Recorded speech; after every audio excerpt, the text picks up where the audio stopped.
Une affaire scandaleuse de pédophilie fait la une des titres au Sénégal depuis une semaine. Un oustaz, plus communément appelé maître coranique, dénommé M.H. Gay, est poursuivi par ses anciens disciples pour viol et pédophilie depuis les années 1990. Mais si l'on remonte le temps et prête attention aux détails, les faits sont encore plus choquants qu'il n'y paraît. À Ouakam, grand quartier populaire de la capitale sénégalaise, M.H. Gay possède un dara, ces écoles traditionnelles où des enfants sont envoyés pour étudier le Coran.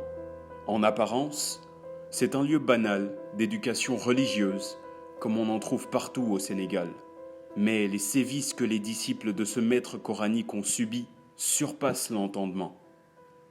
À partir de la fin des années 1990, M.H. Gay s'adonne à des pratiques immondes. D'après des témoignages recueillis auprès des victimes, il couche avec ses disciples, des jeunes garçons en majorité. À cette époque, la plupart avaient généralement moins de 11 ans.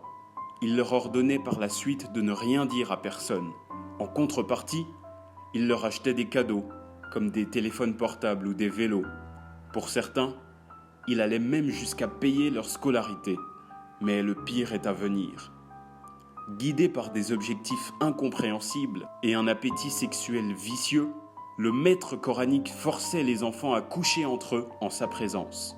Il les lubrifiait lui-même, et au moment de l'éjaculation, il recueillait le sperme de ses disciples qui allaient par la suite lui servir à faire des bains mystiques pour augmenter leurs chances.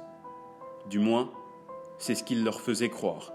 Aujourd'hui, 20 ans et des poussières plus tard, les victimes ont bien grandi.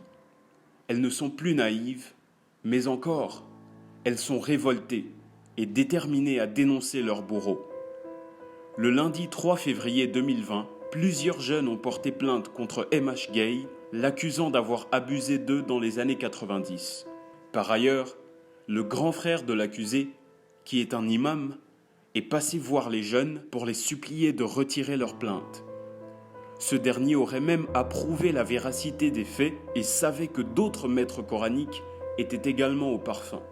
En parallèle, M.H. Gay ferait partie d'une puissante famille qui serait prête à tout pour le protéger et étouffer l'histoire.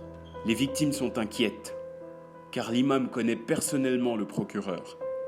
À cause de l'influence de leur famille, ces jeunes craignent de ne pas voir leur plainte aboutir. Malgré cela, ils ont assuré ne pas vouloir lâcher l'affaire, dans le but d'éviter à d'autres un destin tout aussi tragique.